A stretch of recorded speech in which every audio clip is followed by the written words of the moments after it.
that's some nice tunes there. It goes perfect with my coffee.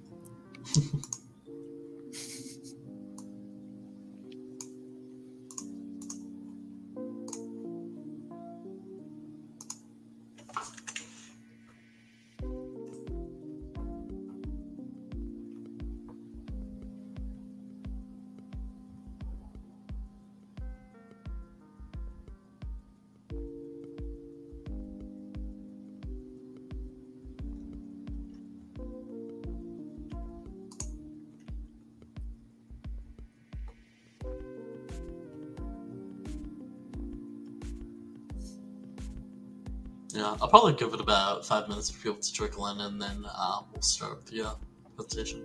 Perfect.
Are you playing any games lately? Well, I play a lot of Overwatch. Some. Oh yeah, Lifeweaver. Yeah. What are your thoughts? Pretty good. Requires a lot of team coordination though. Yes. But I think once you have it, you definitely do some really creative stuff. That's what I feel. It's the way he can kind of come into a place and like pull your other characters around or do the like ramp, and how both teams can kind of utilize his stuff is interesting. Adds a lot of chaos to it. Yeah, my competitive team and I scrim often, and we were kind of brainstorming all these different things, like because on certain maps it's like, oh, you can just, you kind of have to play a dive because a Reinhardt can't just walk up the stairs, but like it was like, oh, now you're up here, now they have to deal with you. Yeah, it's definitely shaking things up. Yeah, and aside from that, I play some Pokemon, some Yu-Gi-Oh, and some kind of first-player like RPG games. I think we're becoming friends. Those are my games too. I literally love Pokemon Scarlet and Violet, Pokemon Go, anything Pokemon related. Yeah, same. I don't know how I feel about Pokemon Sleep though. Yeah, that one is interesting. It's it's something. And good morning to everyone else out there if they can hear us. Yep, if you're online, feel free to drop a comment. But yeah, we're excited to soon start the AMA. Yeah. You want to wait till 10, right? Yeah, just like a minute. What are we talking about today? We are going to talk about recruiting for applicants. Just kind of talk about a lot of the myths that are out there and how best to, get your foot forward when you're applying for roles, especially in kind of this crazy market.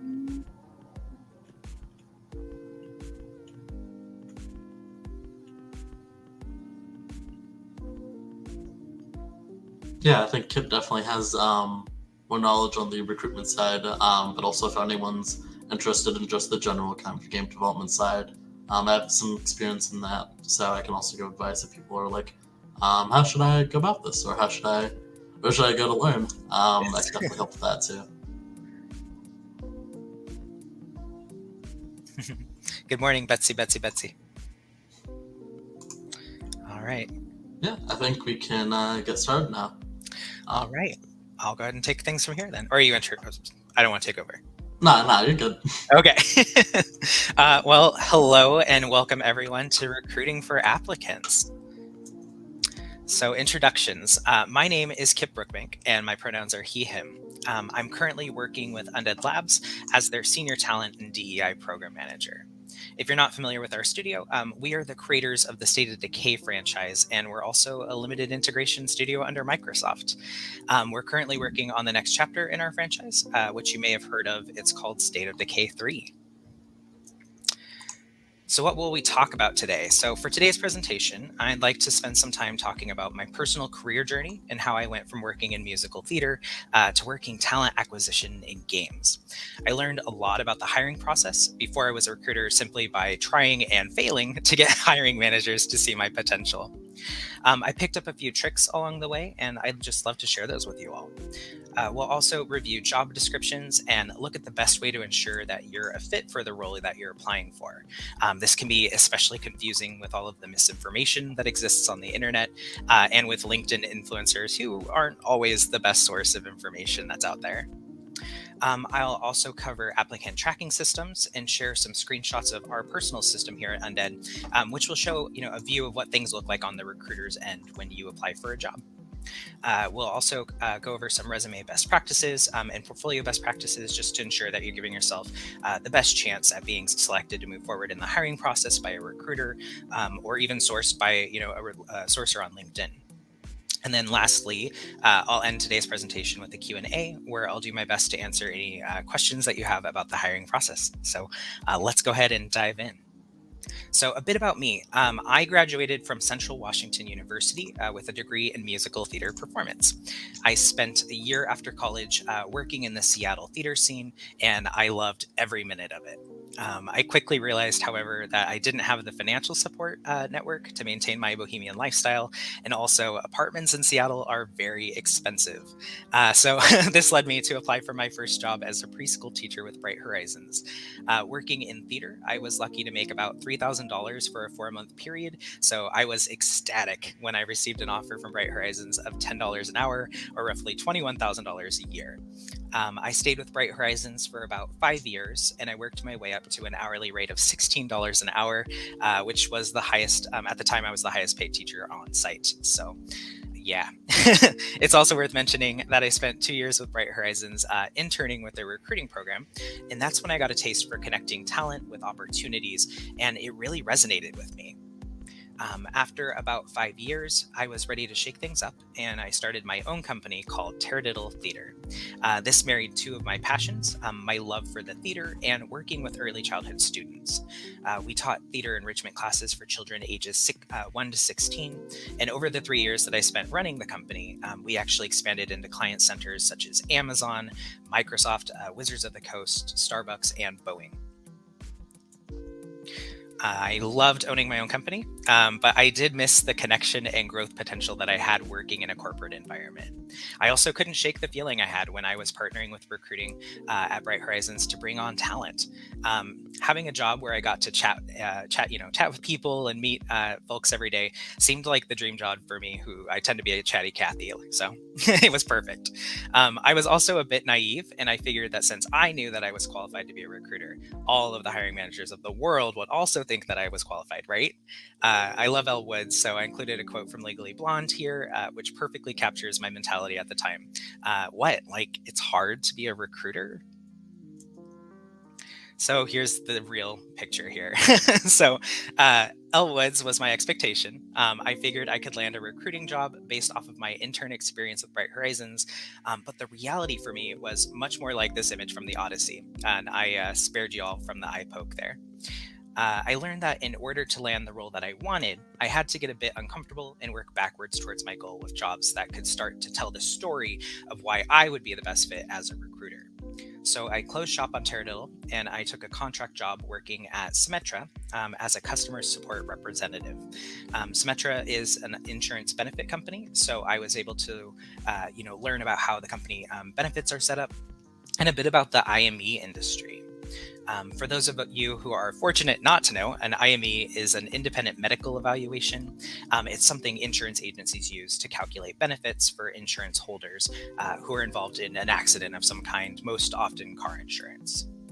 I share this because I was able to use my newfound knowledge of IMEs from Symetra to leverage my first recruiting job with Mitchell MCN as a physician recruiter.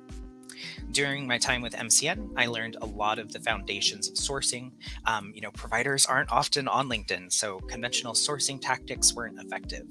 I learned to think on my feet and to get comfortable being uncomfortable on cold calls and, with folks yelling at me. I don't know if you all know this, but it turns out that not everyone loves getting a call from a recruiter.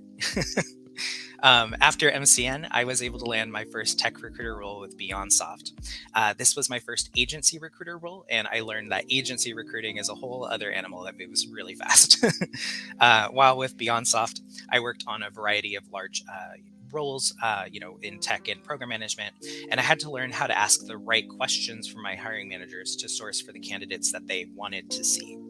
I was able to land BeyondSoft a contract with Microsoft Game Studios during my time with them, which gave me my first opportunity to work on game-focused roles.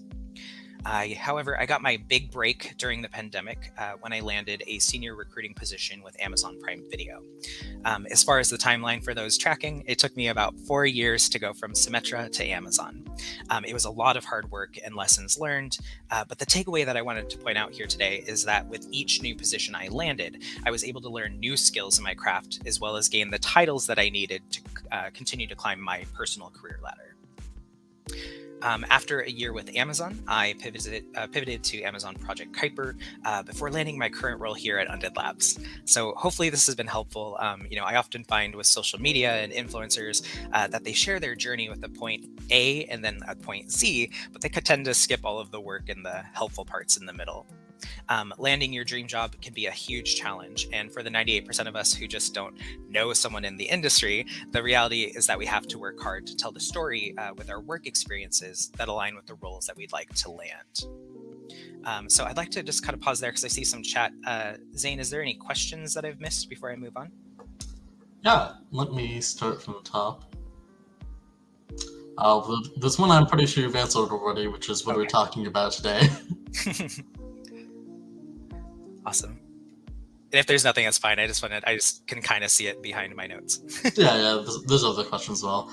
Unknown says, no one's hiring for entry level or entrance TBH. Any advice for someone who's looking for something like that?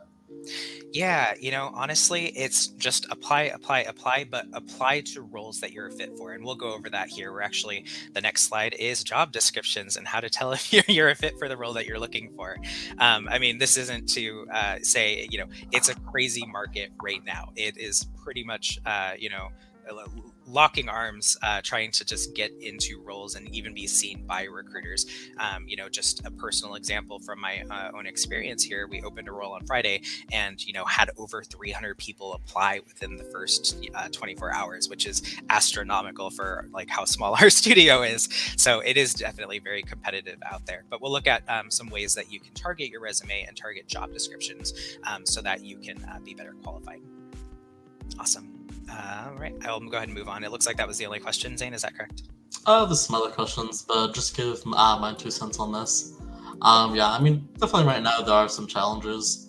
I'd say the biggest thing, in my opinion, as someone who's currently on the job search for at least for full-time roles, is do more of this. Like, go to talks like this, go to hackathons, go to events where people are talking from their industries, just because you'll be able to learn a lot of good technical skills for one, but also just meeting people can be like an amazing thing for not just networking, but also literally just landing job opportunities. Like, I know people who have made job opportunities for themselves out of complimenting someone's Maker Faire lanyard.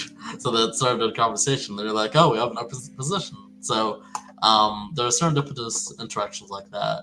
So I think that doing more or attending more events like this is a great way to kind of get your foot in the door. Awesome. All right, well, let's talk about some job descriptions here then. So for the first section, I want to cover job descriptions. And as we go through these next, few slides, I'll pause just to make sure that we're getting any questions in the chat there. But please feel free to reach out with any questions, of course. So for this here, I'm not sure about you, but for me, we've all seen job descriptions before. But for me personally, I was never taught how to read job descriptions as an applicant. So there are a few things to know. So first, job descriptions will be composed mainly of the same parts, which there's the intro summary, there's the core responsibilities, there's the basic requirements or BQs, and there's the preferred requirements or PQs. So some common myths going around LinkedIn, I don't know if you've seen them all, but some influencers are saying that if you don't meet all of the basic requirements on a job description, that you should still apply for the role.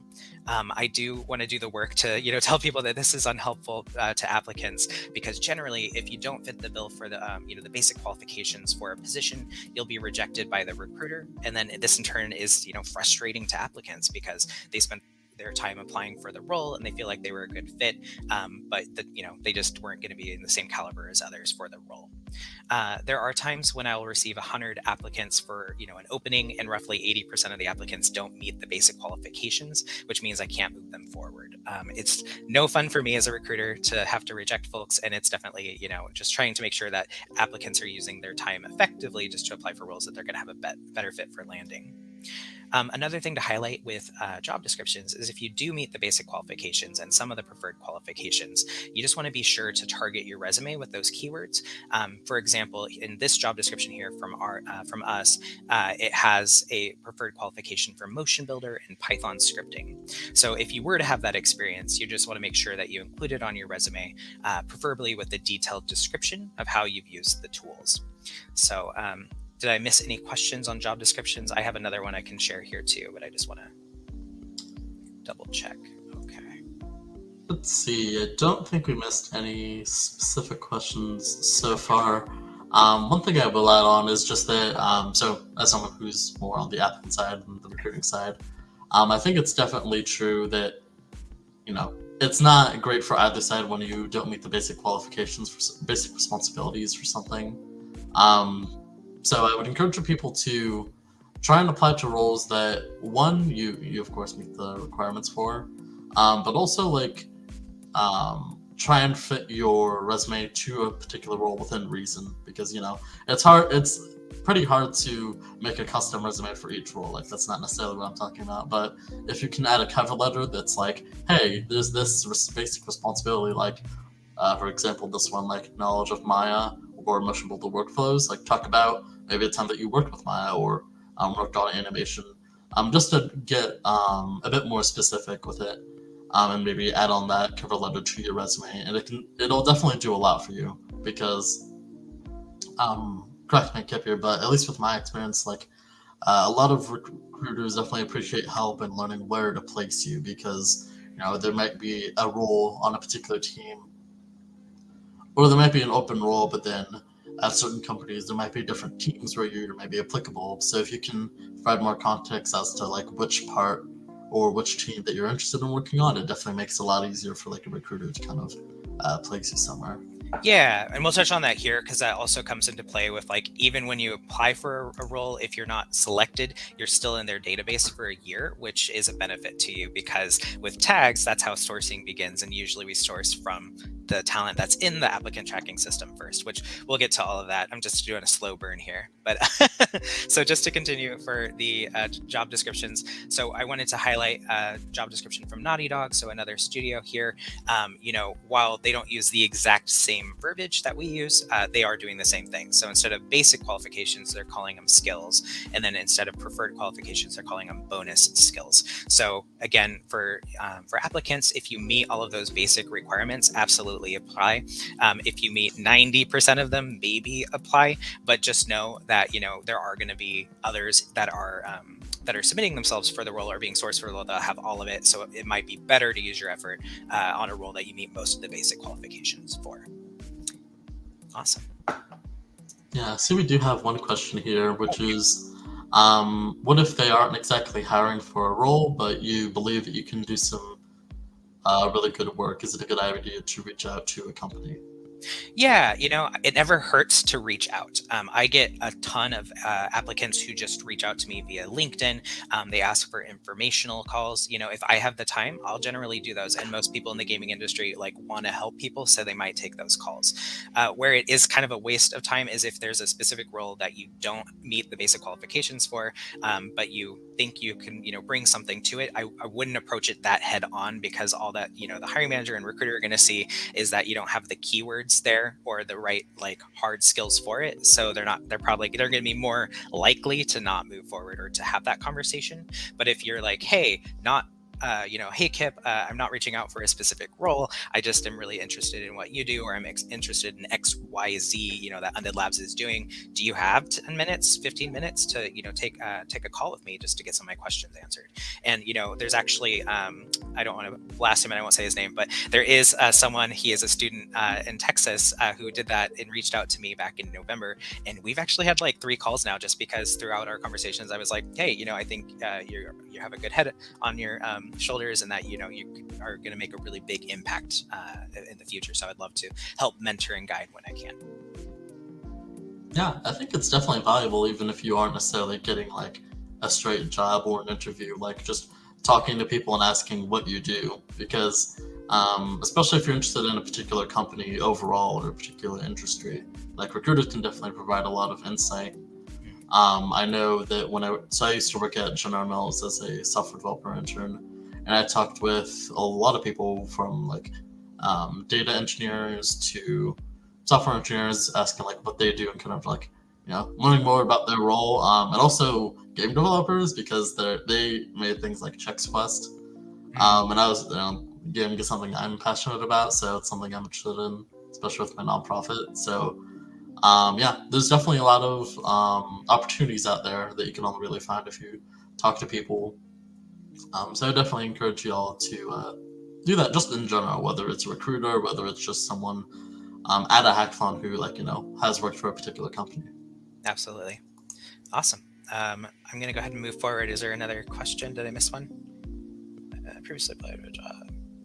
There's one that says, I previously applied for a job at a university in export compliance. They had already found someone before they advertised, but then they knew who I was and my skill set. That's true. That's right, Betsy. So we'll touch on it in a moment here. Actually, I don't want to get ahead of myself. I have a whole thing planned, and I'm a type A personality, so we'll come back to that, Betsy. I'm going to touch on that. So let's talk about the applicant tracking system, or the ATS. So these are systems that companies use that are primarily owned by the recruiting function of the studio. This is where jobs are created. It's where the jobs are posted, from the ATS onto sites like LinkedIn, Indeed, Monster, where you might apply for them, and then they loop back to the ATS for the recruiter. This houses applications from those who've applied. To your point, Betsy, so if you applied in the past, you're still going to sit in there for at least a year for compliance. And then it's also where candidates that were sourced live as well. So recruiters review the applicants and determine, based on the job description, who moves forward and who doesn't. And some ATS systems also host the interviews. So this is where, through the process, the recruiter screen, the hiring manager screen, the full interview loops are recorded and the notes are in the system. And we have, there's different descriptors you can add to a candidate. So for, say, we go through the final loop in a process with like 6 candidates, one person's going to get the role. For those other 5 candidates, we have different tags for them. So like we could say recycle in immediately, recycle 6 months to a year. And what that means is like this person impressed us. We really enjoyed working with them through the hiring process, and they're now going to be like on a short list when a similar role opens, because now we've taken the time to get to know them, and they're just going to be a higher priority for us. Yeah, so, and then some of the more popular ATS systems I just listed here. So we have Bamboo HR, we use Greenhouse here at Undead, Bullhorn, iCIMS is, Amazon's, and then Taleo is Oracle's. Great, gonna go ahead and go to the next slide. So let's just go ahead and take a brief detour here. I want to talk about the elephant in the room, the ATS robots. So this is one of our favorite topics to discuss as recruiters on LinkedIn. There is this kind of mythos that goes around that like, oh darn, I got an automated response clearly, or the robot blocked me. I wasn't smart enough to get my resume through to the recruiter. Like there's this invisible entity that they're kind of working against to try to get their resume seen. So I do want to put that to rest. There are no ATS robots. There is a recruiter on the other end. When they reject at an early stage, it typically comes off as an automated response, but there is a recruiter that reviewed your profile. I also want to give a shout out to, if you are looking for different content leaders and influencers to follow that I think are really helpful. Amy Miller, I worked with her at Project Kuiper. She runs recruiting in Yoga Pants. She's one of the biggest voices in recruiting right now on LinkedIn. She has a ton of content and videos for job seekers, so would highly recommend to follow her. Awesome. And then to kind of wrap up the ATS, I have 2 more slides here for ATS. So this is what it looks like on the recruiter end when you apply for a position. So we see the resume here, we see any portfolios, any writing samples that maybe are presented, and any tags that applicants respond to. So when you get those questions about, just because it's larger on this screen, which departments are you interested in? How many years of industry experience do you have? These are different tags that populate in our system so that when a new role opens, I can source by these parameters so that I can get to the candidates that I want to see for the position. So it's always helpful to fill those out if you have the time. Yeah, so hopefully that's helpful to see what that looks like. And then as far as the resume review, so it kind of looks like a dating app. That's the way I describe it, is you have like the, swipe right, swipe left on the candidate. But what we really are looking for here is, are the resumes condensed? Are they focused? What's the readability like? White space is totally fine. Don't be scared of white space. It's better to the alternative when you have like blocks and blocks of text. We're going to be sourcing earlier, like we were talking about on those job descriptions, for the basic and preferred qualifications. And recruiters, to do that, typically source by keywords, a control F search, whatever, tool gadgets that the recruiter is using, so that we can quickly identify if the candidate is going to be a match for us or not. So for the example here, this is if I were searching for rigging on this resume, I'm going to see that rigging pulls twice. I'm going to first look to see, how does rigging appear on this resume? Is it in just the skills section, or has the applicant taken some time to write a description showing how they've used rigging in the past? That's always going to be the preferable course for me, because I'm clearly, for this role, I'm looking for someone who knows rigging, so I'm going to want to see at least a sentence of them talking about it, so I can kind of get the sense of like, are they BSing me, or or do they actually know how to use the skill?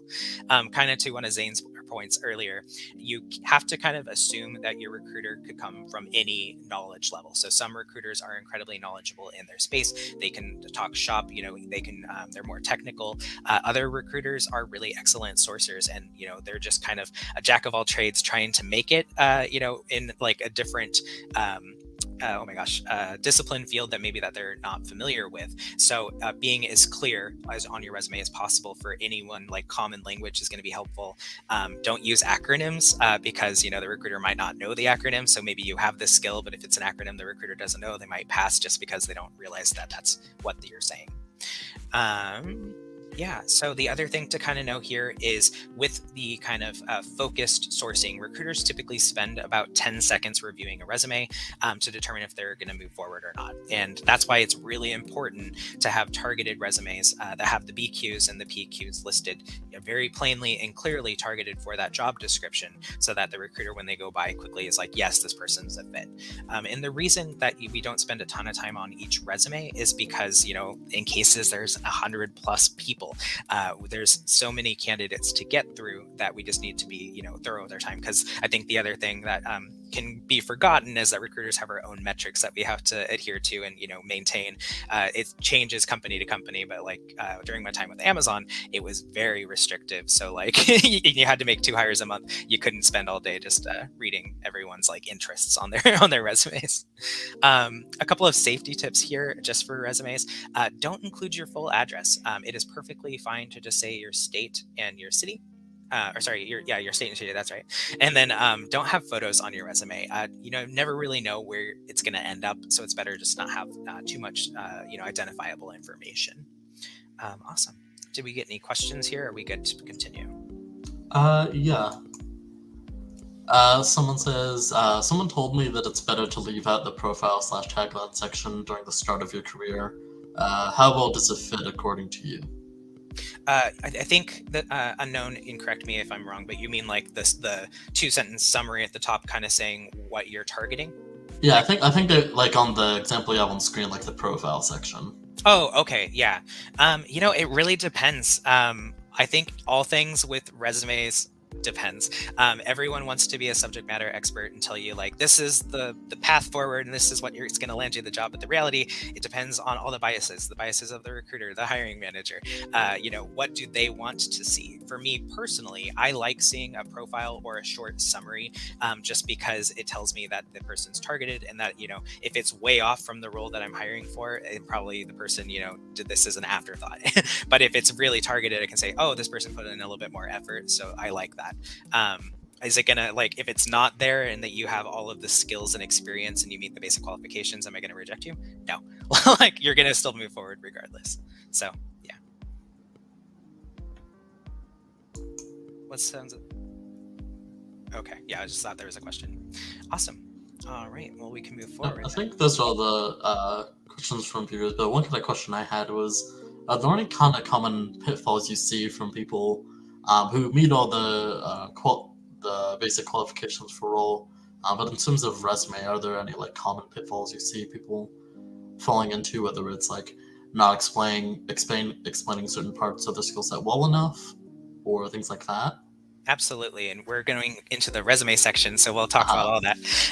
But yeah, just because you asked right now. But as far as a lot of pitfalls, people feel like their resume is a table of contents, and and it's not. It's a novel. You need to tell a story. So resumes that are just really like, this is what I did, and doesn't provide any data, it doesn't share like why you were chosen over other people for that role. You really want to sell yourself on your resume. So I think that's something that's often missed. So here's an example of a resume. And these are resumes from our database that I have taken all of the information off. So they are real world examples. So for me, what works here on this resume is that it's simple and it's precise. It's reader friendly. When you look at 50 resumes in an hour, your eyes are very tired. So it's helpful when you get a nice resume, like, oh yes, it's clean, I can see what's happening here. And then this resume does a good job of telling a story, and it's targeted for a specific role, social media manager. I really admired that about this particular resume. Some other just general resume tips, not specific to this resume, but always list your education. So with or without the graduation date, if you're concerned about age discrimination as you get older, sometimes people leave it off. Always list your hard skills, and the more times you list the hard skills, typically it's better. So I always advise having a skill section, and then rigging, just because we talked about it earlier, rigging is on the skill section, but there's also a couple of bullets at your jobs showing like how you've used rigging. And the reason that can matter is depending on the applicant tracking system that you're applying to, you might get a rank of your resume based on how many times the basic qualification shows up in your portfolio, or sorry, in your resume. This isn't to say like you can go write rigging like 100 times, and make it really tiny font and turn it white. Like, you're not going to trick someone that way, but just trying to make sure that you're putting your best foot forward with that targeted resume. And then write descriptions with examples. Data matters. Just being able to show like how many of a thing did you do, or we've been working on a narrative writer role. So like, how many combat barks did you have to write? Well over 500. Did you have to come up with 100 words for describing the color red? Like, we want to know those things. And then contact information is always crucial. So like LinkedIn, email, portfolio, etc. And then, like I said earlier, just your location being city and state. Awesome. Is that a question down there? Yeah, I believe someone says, what is your opinion about sites like Resume Worded that grade your resume? Sorry, what are my opinions about sites like Resume Worded that grade? Oh, what are my opinions on ATS systems that do grade your resume? Is Yes. that, yeah? I honestly disregard it most of the time. At Amazon, everyone wanted to be clever, and they were doing a lot of the 100, of one keyword in white, like we wouldn't notice, and then it shows you where it populates. You just see like this block of blue where it's like there's no words. So I don't put a ton of value to it, but again, everything in recruiting it depends, and you might get a recruiter who does put a lot of stock into that. So if it gives you a leg up, like, might as well do it, right? Yeah, that's always the fun answer. It depends, just because I myself know people who might say like, "Oh, this resume is great," and someone else might say it's not. It's not as great. So it really is very subjective at the It end is. of the day. It is, and like my job as the head of recruiting here is to create like a very fair, equal process and remove as much bias as possible. But that being said, we all have bias, and everyone needs to recognize it. And we're just trying to do the best to put systems in place that negate that bias. So awesome. All right, let's go to the next resume here. So I didn't really know how what the format of this would look like today. So my brain was like, this will be a good opportunity to talk, to take all the information that's shared and let the audience kind of share what they think they could improve on with this resume. So I don't know if anyone wants to kind of give a swing here in chat, but if there was something that you'd improve on here, what would you improve?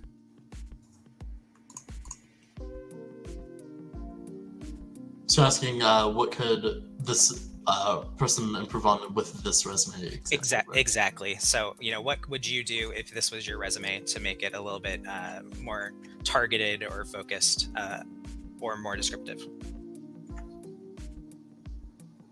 We'll give it a minute or See, two. someone says maybe better fonts / aligning. I think I can agree with that. Yeah, I would say that's pretty subjective. For me as a recruiter, you can send me a napkin if you have the skills. Preferably. Yeah, true. Yeah. Awesome. I'll leave some time for other people to get to chime in as well. But I think for me, one thing is just lack of kind of what you were talking about, lack of descriptors. Like they say different things, like different technologies they've used or different skills, but they don't really express those skills. Because in my opinion, or at least how I personally go through resumes, is I have a skill section where I generally have my keywords. Like, okay, recruiter knows that you at least are working with this technology that they're recruiting for. And then I kind of relate to those skills in my experience extension, or at least the skills that I'm most proficient or most experienced in, so they can get an idea of okay, this person is mostly a backend developer, or this person is mostly focused on front end work, so they can kind of paint that kind of story for me, because it is difficult in a one-page resume to do that. Absolutely. And that was my first bullet, so you got one of them.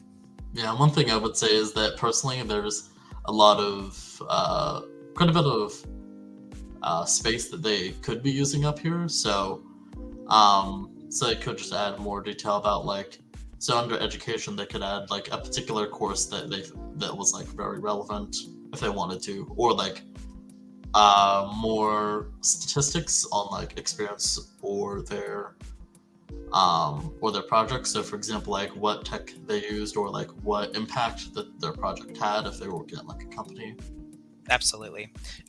Just why were they hired and what did they contribute? That would be a good one there. And, to your point, if I'm a student, because this person is clearly, February 2023, so they're pretty recent into the industry. So using your school projects, in lieu of experience, having experience at that top, and then also sectioning that out with what projects did you do in gaming school? Let's talk about that. You always have something to share. So go ahead and put that forward.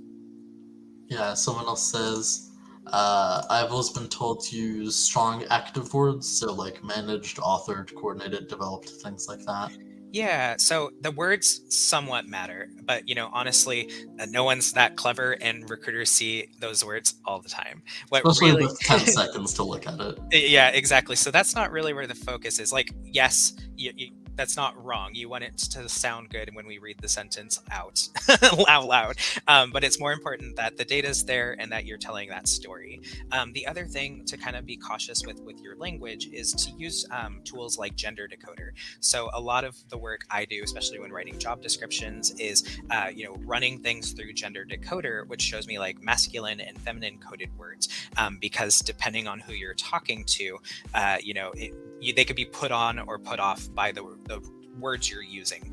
It's really important on our end, obviously, because we want to make sure that like everyone applies, and typically female identifying candidates won't apply if they don't meet the entire every basic qualification, but they also won't apply if it's very masculine coded words like strong, so instead of strong, like solid is a better word there, or instead of like 3 years of experience, like proven and recurring success, right? So it leaves that open and a little bit more accessible for all.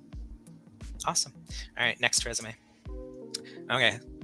I don't know what I thought in my head, but I was like, yeah, we'll just make this like a Q&A. It'll be really fun and everyone can kind of talk about it. So here's another resume. Before I share, what I think works, what do others notice and what do they like about this resume? Just one thought that happened for the last resume was someone said, I feel the work history should go up top, and I don't really get the requirement for experience/work history. Aren't they talking about the same thing? Yeah, no, that's a good call out. And again, it depends on the person and what their definitions. For me, when I see experience and work history, they're trying to make a separation between like who hired them, what were they making money for, and then like what are their school projects or experience that maybe they didn't make money for, but maybe they volunteered, right? So that's maybe a distinction that individual was making. Yep, but there's any number of ways that you could do that. Yeah. You also said for this particular resume, too much information. I sort of feel it's way too much. I definitely agree, just because if I'm a recruiter who has 10 seconds to look at this, it's hard to look for the information I want to look for in like a neat way, unless I'm using like the method you were talking about where like it picks out the specific words. But other than that, like it seems like there's a lot of different bullets here, and I'm not really getting to grasp the I guess everything that they kind of worked on, compared to if it was maybe shorter bullet points that kind of more succinctly express like the key parts of the responsibilities. Yeah, and I agree with you. My what could be improved on is it could be a bit lighter, and I think that this is a case example where 2 pages of the resume would really help them out. Because the thing about this resume is, while it's really dense right now, if you go through their bullets, it's all very relevant. There's actually, I went through because I was like, they could probably trim the fat, but I was like, it's actually really good. It's very well written. And as far as the recruiter eye, it is a lot, but when I'm control Fing this, I'm gonna quickly get to the data that I need if this person's a fit for that role. Oops, I got rid of the window. There it is. Okay. Yeah, Awesome. that's definitely really cool. I didn't really think about it that way, but I think you're right. Because in my mind, like the one thing that everyone tells you on day one when it comes to resume building is stick it to 1 page, unless you have like decades of experience. But that being said, everyone's different, and as I was reading this as well, I was like, this is actually really well, like each like bullet point is actually very well said, and I feel like if I had the time to read it, it's like, if this is the person that you want to talk to, or if they align with the role, this is probably the person you're going to talk to. Just to kind of keep the conversation going, what are some other things that people think works on this resume, or I can just share in a second? I just am curious what everyone is taking away and what you see. It's also fun for us all to pretend to be recruiters, right? Someone asked, I'm pretty sure we already answered this. How much time do you really spend on each resume? You said 10 seconds. Is that That's usually true. So if I'm not sourcing, if I'm going through applicants who have actively applied for my position, it's going to be about 10 seconds. I'm going to do a control F of the main basic qualifications and hard skills for the role. I'm going to read around, what that says on their resume, see if it truly aligns with what I'm looking for. And then from there, I'll make a snap decision to move them to a recruiter screen or to reject them. And the kind of fundamental thing to think there is, there's only so many hours in a day. I only get to talk to so many candidates, and I just need to be really clear that like when I'm devoting 30 minutes of time, that I'm talking to someone who truly aligns with my position. Because on my end, I have to keep the candidate pool and pipeline moving, but I also have to keep the hiring manager happy, and that's hard, right? So you just have to kind of balance both of those. My like as a human, I'm like, let's give everyone a chance, and I want to talk to everyone, but I had to learn to edit myself because it's just unrealistic, and I was going insane because I just didn't spend any time like not recruiting. Yeah, I think I definitely feel that because so I'm the director of UT Hacks, which is Virginia Tech's hackathon, and I have to like kind of recruit a lot of our organizers and review resumes and whatnot. So I've definitely had my own learning curve of like learning like how do you actually interview people and have actual like good information to come out of it, whereas like where you're talking for 10 minutes about nothing with them. So how do you kind of properly interview people and not, review as many people as possible without, wasting anyone's time. Exactly. So another thing I would say, so just to kind of go over what works here, fleshed out descriptions, backup data. It tells a clear story of this individual's day-to-day job duties. Like I feel like I know a lot about this individual without talking to them, and that's awesome. They are really not shy about highlighting their achievements. Love that. And they have the skills section. And then, to Zane's point earlier, what could be improved on? I think it could be 2 pages. This is one of those instances where I'm like, just, let's go ahead and let the eyes breathe a bit here and turn it to 2 pages. And then if you can find any fat, trim it. But I went through it and I was like, okay, I take my feedback back because it's pretty good. Awesome. Yeah, one thing I do like is their achievement section. Like it shows you kind of their personality a bit, because resumes can often be pretty bland, or they can all look kind of samey. Yeah. So like surpassing 1,000 hours in Destiny 2, like that shows you where their kind of interests lie. And honestly, that's something I've recently added to my resume is just like talking about like stuff that isn't really work related, because I found that's where I actually get a lot of connections. Like I've known people who like they're talking with a recruiter during an interview and they spend a few minutes talking about how they know sign language because the recruiter also knows it and stuff like that. So I actually think that's a really cool thing to do. It's also just nice because a resume is kind of like a list of like all your achievements in your life, basically. So it's also nice to just inject a bit of your personality into there. Exactly. Awesome. We have another resume to look at, but I think there's a question.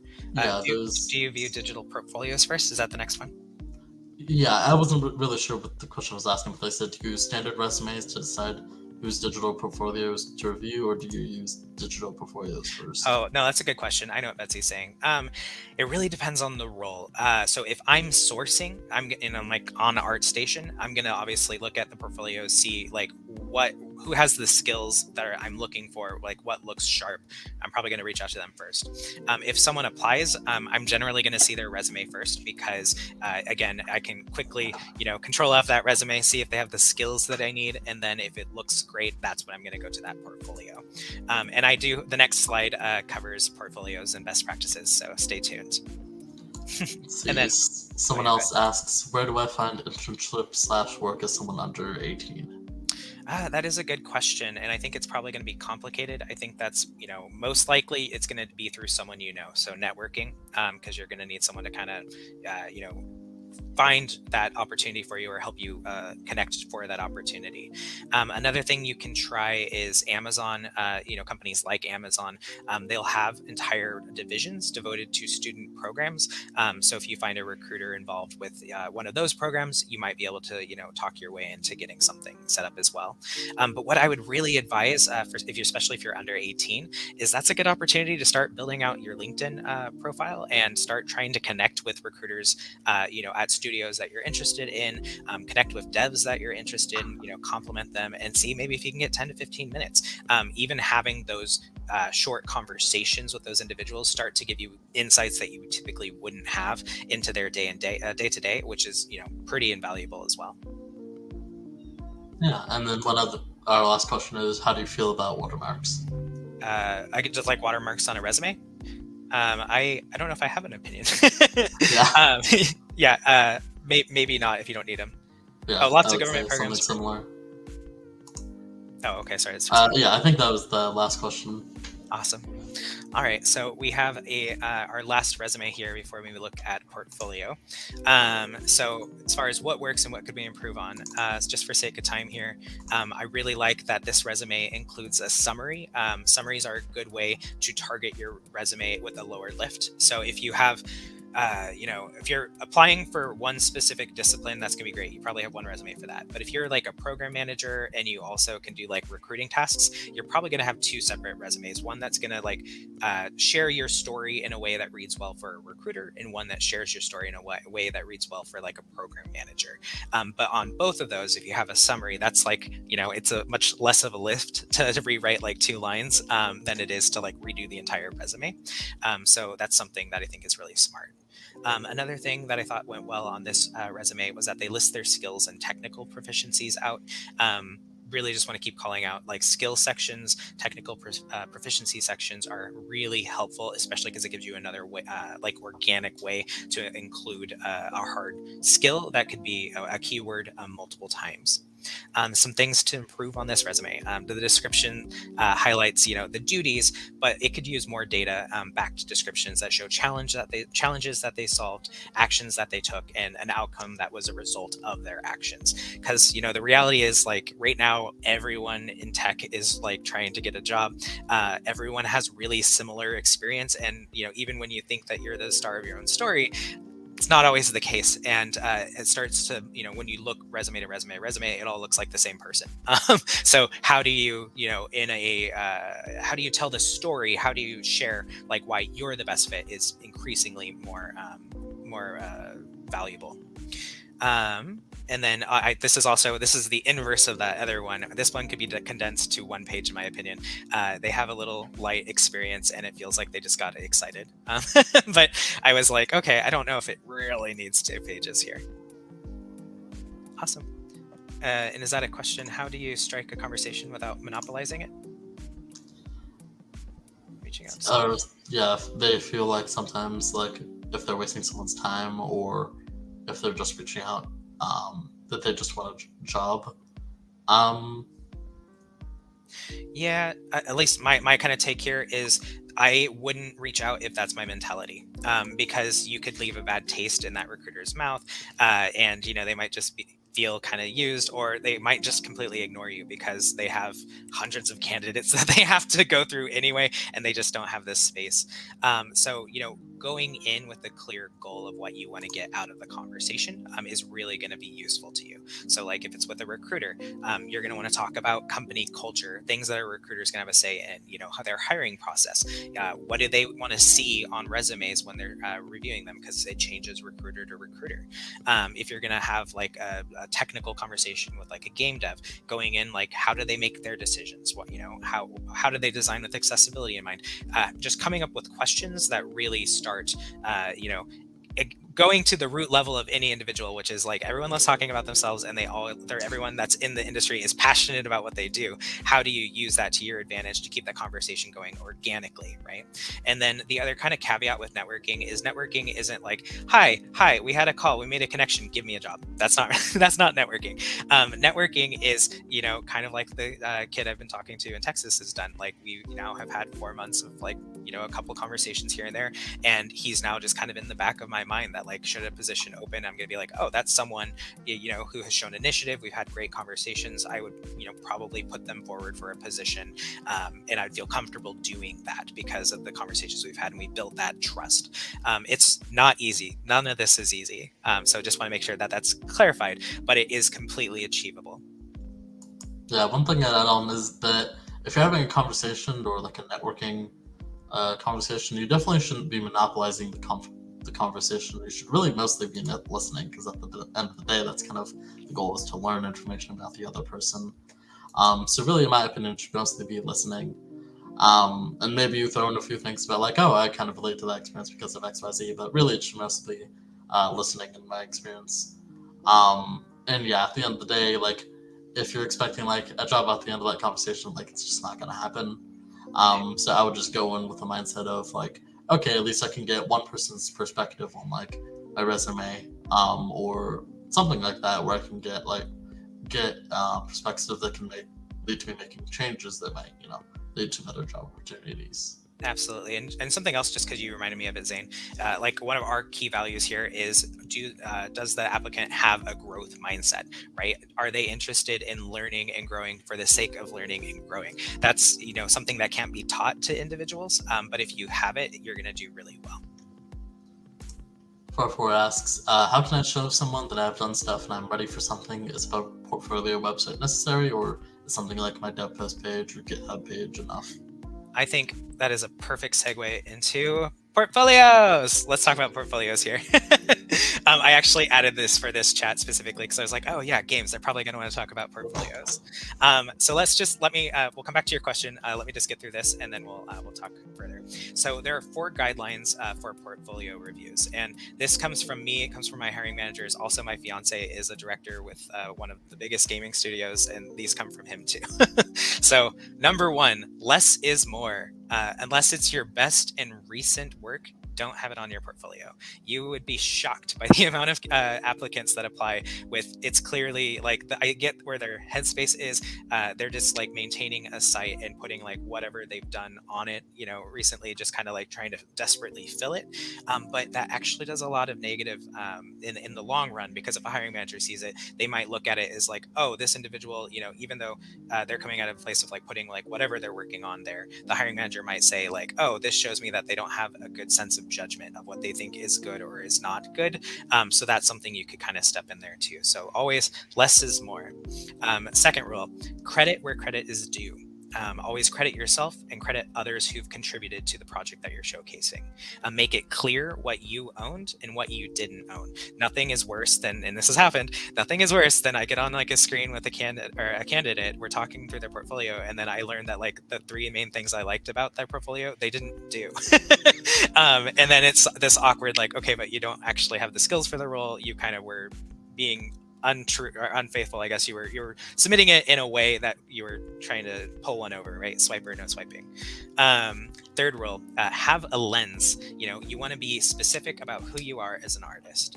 You don't want to have work from every discipline on your portfolio. You really got to focus your lens. Like, are you going to be an environment? Are you going to be character? Are you going to be VFX? Whatever your choice. Because something that can happen with really junior talent is they'll be like, well, I went to school, I learned a bunch of things. Here's like the bunch of things that I learned. But when we're hiring, if I see like someone who's going to show me a bunch of things that they did okay, I'm going to pick, but I'm hiring for like an environment artist, and I see someone who applies with like, here's like 2 things that are environment related and they did incredibly well. I'm going to pick that individual because they've shown me that they're focused, they are driven, and they want like to focus on one specific piece of the art. The other reality, regardless of the artists that are out here who might tell you otherwise, is very rarely in the industry are people like such jack of all trades that they can step in and be the greatest at every single discipline. It's very rare. So you just want to have that specific lens on your portfolio. And then kind of the last rule here is to have great images. Make them medium to high res. Ensure they're lit well and that the work that you've done is shown and it's clear. Also, only include the best that you have. Something that happens is you'll see someone who will include 10 versions of the same thing. And it's not helpful, and you're just kind of like, why is this here? So just like keep it clean and concise. And then we can go back to that question I kind of forgot. So was it Betsy? Sure, there was that question. Here. How can I show someone that I've done my stuff? Is a portfolio website necessary, or is my dev post page or GitHub page enough? Perfect. Yeah. So ArtStation is great, especially for the games industry. I know most games recruiters use ArtStation for creative sourcing. So that's kind of like the LinkedIn of the art world that I've been described. Having a website is also great if that's something you want to do. But I'll go ahead and walk you through. I'm actually gonna stop sharing this presentation, and I'm gonna go share. So I got permission. This is a buddy of mine who is a 3D environment artist at Sucker Punch. So I wanted to walk through his portfolio, which is just hosted on ArtStation here, and kind of show what they did well. So let's go ahead and just look here. So this is Doug. I don't know if you're familiar with the game Ghost of Tsushima, but this is the big game in our house. So Ghost, he is highlighting here that the location was set dressing, like what he did specifically was location set dressing. He includes credit to the others who were helpful to him or like worked on the project with him, and he clearly describes like what he did specifically for these assets, which are beautiful. I just love Ghost of Tsushima's art. We can look through another. So here again, where his role was foliage and asset creation. He worked on the ginkgo biome for Ghost of Tsushima, always highlighting what his work was, distinguishing it from his peers, and then just being really upfront about it. And it's really helpful. And if I'm looking for an environment artist, this is exactly the type of stuff I'm going to want to see. Well, maybe just one more here. I want to see if he has any of his materials. Let me see. He's updated it since last time I looked. But again, foliage, asset creation, just showing incredibly well lit shots in game that he worked on. So yeah, hopefully that's helpful. I'll go back to the presentation now. Did I miss anything? Let's see. Does GitHub count as a before their website? It depends. If I'm looking for a software engineer, then yes. If we're going to look for samples of your code, GitHub's perfectly fine for that. I haven't seen it used for the creative side, but I'm not going to make a snap judgment about it. If someone does it and they do it well, great. Someone else asks, does a beautiful website help significantly? Like it shows that you put extra effort that compared to someone who has a worse website, but how helpful is it? Yeah, honestly, as long as it's clean, it's readable, and it looks professional, that's all that matters. All of the fancy bells and whistles and like the transitions, or like I actually hate it when I go onto a portfolio and it's like I don't have an image here, but it's 4 projects, and then you click on one and you're waiting for the page to load, and then it loads below, but you just don't know what's happening. You just want to make sure that you're telling your story and you're telling it in a way that's accessible to the broadest audience you can, especially for recruiters. Most of us are tech savvy, some of us aren't, and then just making sure that it looks clean.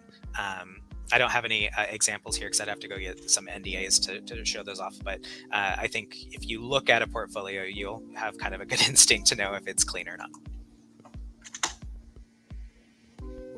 Awesome. Cool. And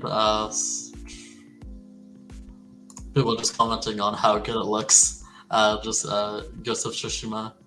Oh yeah, no, we love Ghost of Tsushima. My partner's a director for them, so he was actually part of this small team. I'm assuming someone's played Ghost of Tsushima here, but he was part of the team that went to Tsushima Island before, on the top secret mission. So it was really cool to see all the photos from their trip.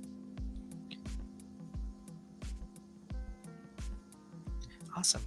So that is my presentation. I am open for questions for the next 4 minutes, but I am also just enjoying these beats. I kind of feel like for all my presentations, I need it. It really keeps the stress level down. Yeah, it kind of sets the mood. Yeah, I think I'll give some. Doesn't seem like there's any specific questions at the moment. One question from me though. Favorite game? Oh gosh, Pokemon. Anything Pokemon? That's not true though. Actually, I think my favorite game in the whole wide world is Stardew Valley. There's nothing better, and I tend to be a pretty high anxiety individual. So like coming, after work all day, getting yelled at all day, just like sitting in my blanket and watering some digital crops is great. Nice. Oh, my view, I see one on remote work. I'm very passionate about remote work, and our studio is as well. The world right now, today, especially in corporate America, is kind of choosing sides, it feels. But, I think the honest answer here is that flexibility, it needs to be flexible. Some people like working in the office, and that's great. Some people do better virtually. That's awesome. Some people want to do a hybrid experience. Good for them. Do it. What matters is is the work getting done? Are you having to babysit people? That's it. There's maybe some things you can do a little bit easier in office if you're going to have a particularly tough conversation. But I've been working remotely for 3 years now. I've had a lot of tough conversations over virtual chat, and it works just fine. Yeah, I think I personally agree with that. Someone asks, I can't think of anything at the moment, but if I want to ask something later, could I get your LinkedIn? Yeah, absolutely. Can I send that out, or can you just send that out if I send it to you, Zane, via email? Mhm. Awesome. Yeah, I'll send that over to Zane.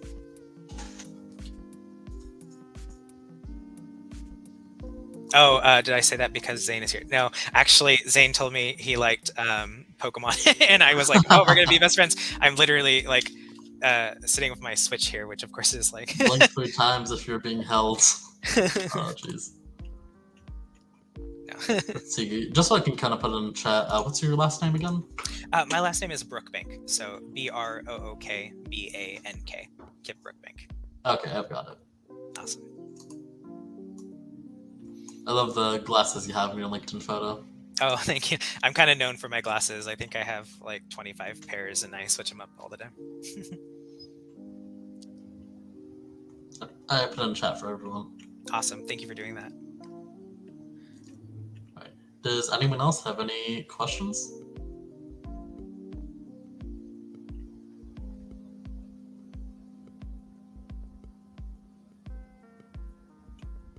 It's okay. It's just Saturday. And this goes on for 24 hours? Yep. Wow. Drink some coffee. Yep, coffee, energy drinks, the whole thing. Hold on. Yeah, of course, if you have questions later on, I can contact Kip and myself later on. Yeah, thanks for coming, everyone. Great. Thanks for having me. Yep, I'll see you around, and for those from MLH, be sure to stick around for the DevRel AMA we have coming up. Yeah, thanks so much, Kip, for coming on. Thank you. All right. Take care. Take care.